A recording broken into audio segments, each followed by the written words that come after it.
मजदूर के जूते। एक बार एक शिक्षक संपन्न परिवार से संबंध रखने वाले एक युवा शिष्य के साथ कहीं टहलने निकले।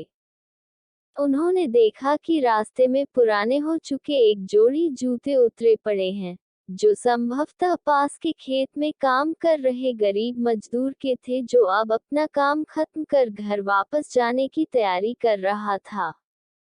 शिष्य को मजाक सूझा। उसने शिक्षक से कहा, गुरुजी, क्यों न हम ये जूते कहीं छिपाकर झाड़ियों के पीछे छिप जाएं। जब वो मजदूर इन्हें यहाँ नहीं पाकर घबराएगा तो बड़ा मजा आएगा। विस्मयादिबोधक चिन्ह उद्धरण चिन्ह।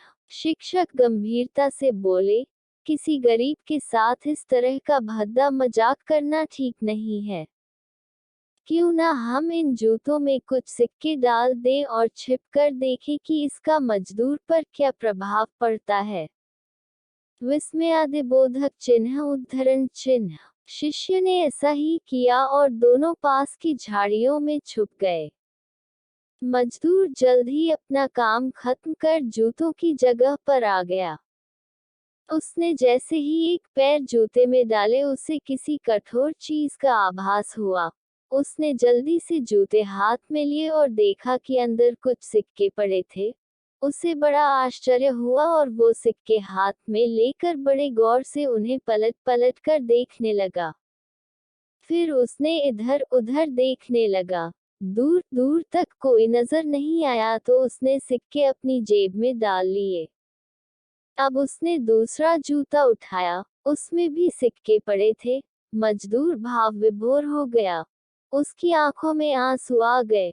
उसने हाथ जोड़ ऊपर देखते हुए कहा, हे भगवान, समय पर प्राप्त सहायता के लिए उस अनजान सहायक का लाख लाख धन्यवाद। उसकी सहायता और दयालुता के कारण आज मेरी बीमार पत्नी को दवा और भूखे बच्चों को रोटी मिल सकेगी।